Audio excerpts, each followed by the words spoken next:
নমস্কার, আমি জ্যোতিষতন্ত্র পি কুমার বলছি মন্ত্রের যন্ত্র থেকে।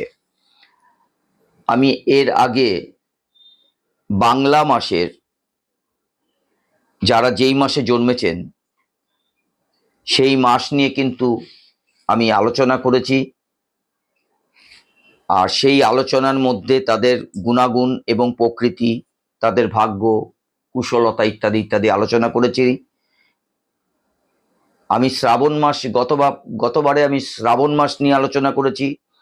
আজকে আমি আসছি যারা ভাদ্র মাসে জন্মেছেন, ঠিক এই জন্মের ফলাফল, এটা কিন্তু আপনার জন্ম টু মৃত্যু টোটাল ফলাফল এই মাসের যারা ভাদ্র মাসে জন্মেছেন ঠিক সেই ব্যাপারেই আলোচনা করছি।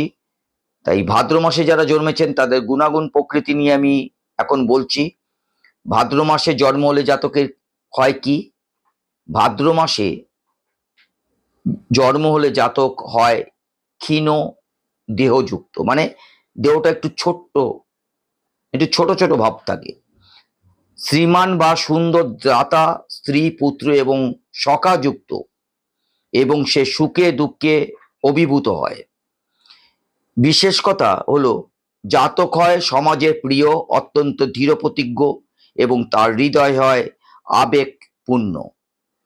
কোনো যুক্তি প্রমাণ সহ ন্যায় ও অন্যায় বিচার না করে নিজের রুচি মতো সে কাজে এগিয়ে যায়, তাতে সে সফল হোক আর বা নাই হোক। যদি আপনি ভাদ্র মাসে জন্মগ্রহণ করে থাকেন, তবে জাতক আত্মনির্ভরশীল লোককে ক্ষমা করে তাকে সে সহানুভূতি দেখায়। এমন লোকের সাহচর্য পাওয়া আগ্রহ ও তার মনে থাকবে সব সময়। জাতক হয় দুঃখ কাতর, অন্যের দুঃখ দেখলে সে যতটা সম্ভব তাকে সাহায্য করে, এমনকি অনেক সময় সে নিজের ভালো মন্দ বিচার করে না। যদি আপনি ভাদ্র মাসে জন্মগ্রহণ করে থাকেন, জাতক শরণাগতকে প্রাণ দিয়েও বিপদ ও শত্রুর হাত থেকে রক্ষা করে।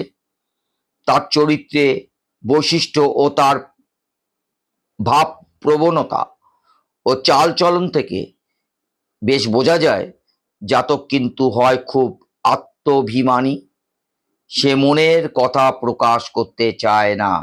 যদি আপনি ভাদ্র মাসে জন্মগ্রহণ করে থাকেন, জাতক তার নিজস্ব ন্যায্য প্রাপ্তি না পেলে খুবই মনে কষ্ট পায় এবং দুঃখিত হয়। জাতকের স্বভাব হয় সৎ প্রকৃতির, সে খুবই স্নেহপ্রবল হয়। সকলকে সে ভালো এবং সত্যবাদী বলে মনে করেও খুব বিশ্বাস করে। এই বিশ্বাস করে সে বারবার ক্ষতিগ্রস্ত হতে পারে। তার ফলে সে হয় খুবই সতর্ক এবং নিজেকে গুটিয়ে রাখতে চেষ্টা করে। বিশেষ ব্যক্তি সম্পূর্ণ লোকের সঙ্গে আলাপ বা বন্ধুত্ব করার ইচ্ছা তার খুব থাকে। সে যাকে স্নেহ করে তার মধ্যে ত্রুটি বা দোষ থাকলে সে তা সহজে ক্ষমা করে এবং তার প্রতি কোনো রাগ করে না। যদি আপনি ভাদ্র মাসে জন্মগ্রহণ করে থাকেন, সব বিষয় সবার উপরে নিজেকে আদর্শ স্থানীয় করে রাখতে চেষ্টা করেন। সে উচ্চ আশা, বিশিষ্ট স্থির প্রতিজ্ঞা হয়। যে কাজ সে শুরু করে তা শেষ না করা পর্যন্ত সে ছাড়ে না। অনেক সময় আশার তাড়নায় সে তার সাধ্যের চেয়ে বেশি বড় কাজে হাত দিয়ে বসে।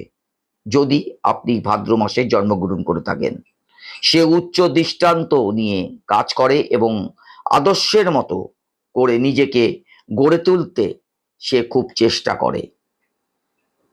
বাইরের প্রকাশ না পেলেও তার মন দয়া মায়ায় পূর্ণ, এমনকি যাকে তাকে সহানুভূতি দেখানো তার পক্ষে অসম্ভব নয়। যদি আপনি ভাদ্র মাসে জন্মগ্রহণ করে থাকেন,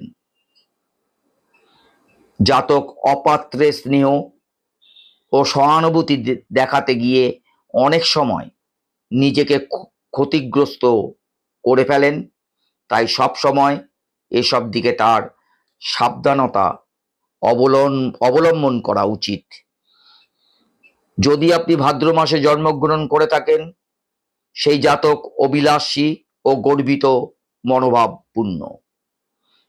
সেই জন্য কাউকে ন্যায্য কথা বলতে দ্বিধা করে না সে।